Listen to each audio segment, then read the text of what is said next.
ভাইয়ের কপালে দিলাম ফোটা, যন্ত্রটা পড়লো কটা, জমিমাদের যন্ত্র ফোটা আমি দিয়ে আমার ভাইকে ফোটা।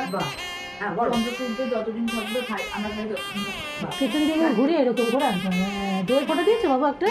এখানটা কাটা প্লাস্টার জমের দুয়ারে কাটা দিলাম বলে। হ্যাঁ যন্ত্র ফোটা আমি দিয়ে আমার ভাইকে ফোটা। যন্ত্র ফোটে যতদিন থাকবে আমার ভাই ততদিন থাকবে। কাটা দাও।